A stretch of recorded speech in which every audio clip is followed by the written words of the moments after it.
এই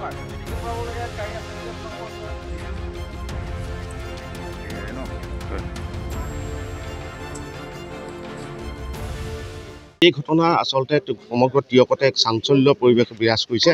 কিয়নো তিনিজনীয়া এই পৰিয়ালটো কণমানি ছোৱালী কইনাগৰাকী যে সোণাক্ষী কোঁৱৰ আৰু মাকৰ নাম চুমচুমি কোঁৱৰ এই দুগৰাকী আসলতে যি মৃতদেহ উদ্ধাৰ হৈছে তেজেৰে লুতুৰি পুতুৰি হৈ অৱস্থাত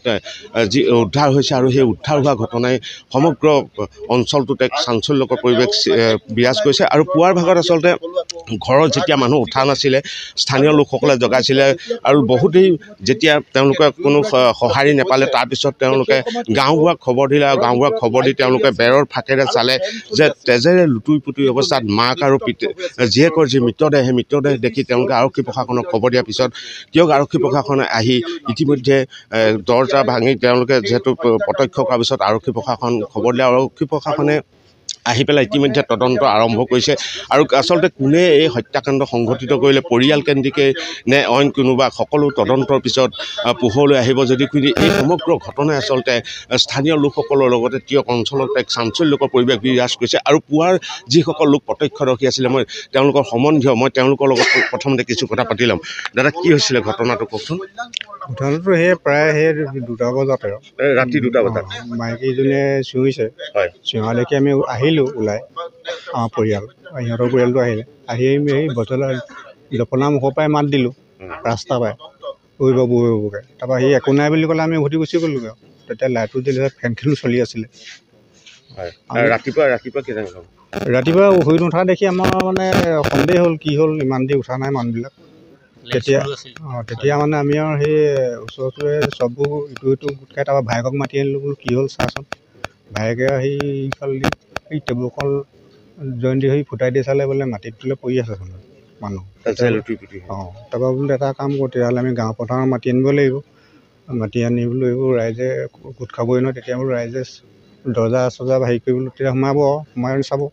তাৰপৰা সেইতে গাঁও পথাৰ আনিলেগৈ আনি আৰু ৰাইজে চালে আগতে কিবা কাজিয়া পেচাল গম নাই কাজিয়া পেচাল মানুহজনৰ কিমান বয়স যিজন বাচি আছে 50 বছৰ হ'ল আৰু কইনাগৰাকী তাই 6 বছৰমান হ'ল আৰু 6 বছৰমান পঢ়ি আছিল জাতীয়ত পঢ়ি আছিল জাতীয় বিদ্যালয়ত পঢ়িছিল এয়া স্থানীয় যিসকল প্ৰত্যক্ষদৰ্শী আৰু মোৰ সহযোগী দেখুৱাব যে আৰক্ষী প্ৰশাসন আহিছে ইতিমধ্যে ফৰেঞ্চিকৰ বিষয়াসকল আহি আছে বুলি আমাক জনাইছে মই সমগ্ৰ যি পৰিৱেশ সেই পৰিৱেশ মই দেখুৱাবলৈ চেষ্টা কৰিম আৰু কিছু আত্মীয় আছে মই আত্মীয়ৰ লগত কথা পাতিবলৈ চেষ্টা কৰিম আচলতে কেনেধৰণে ঘটনাটো গম পালে কেতিয়া গম পালে কি হৈছিল আজি ৰাতি 5:30 মানৰ ঘটনাটো গম পাইছোঁ যে স্কুললৈ ছোৱালী যায় অংগনবাড়ীলৈ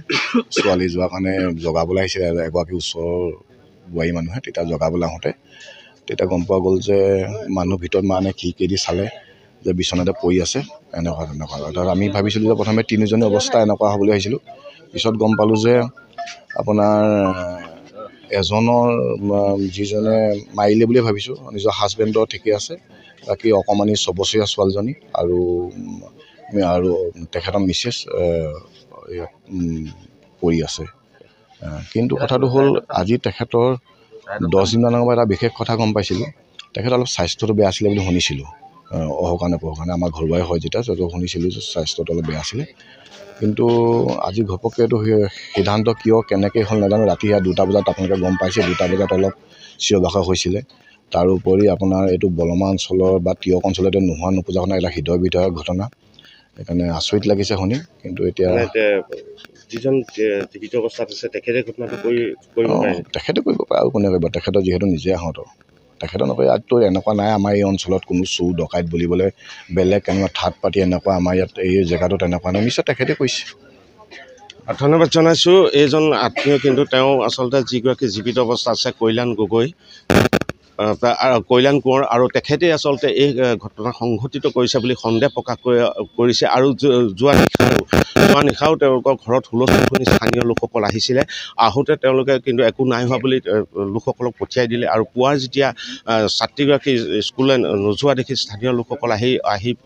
তেওঁলোকে যেতিয়া মাতবোল নাপালে তাৰপিছত গাঁও প্ৰধানক আনি তেওঁলোকে দৰ্জা ভাঙিবলগীয়া হ'ল আৰু ভঙাৰ পিছতে ভিতৰৰ যি পৰিৱেশ দেখিলে আচলতে দুটাকৈ মাক আৰু কইনাৰ যি মৃতদেহ লুতুৰি পুতি হৈ থকা যি মৃতদেহ দেখি তেওঁলোকে আৰক্ষী প্ৰশাসনক খবৰ দিলে। ইতিমধ্যে আৰক্ষীয়ে তদন্ত আৰম্ভ কৰিছে। প্ৰকৃততে ঘটনা কেনেধৰণে সংঘটিত হৈছিলে, কোনে কৰিছিলে, তদন্তত স্পষ্ট হ'ব। যদিও কিন্তু এই ঘটনাই আজি কিন্তু সমগ্ৰ টিয়কত এক চাঞ্চল্যকৰ পৰিৱেশে বিৰাজ কৰিছে।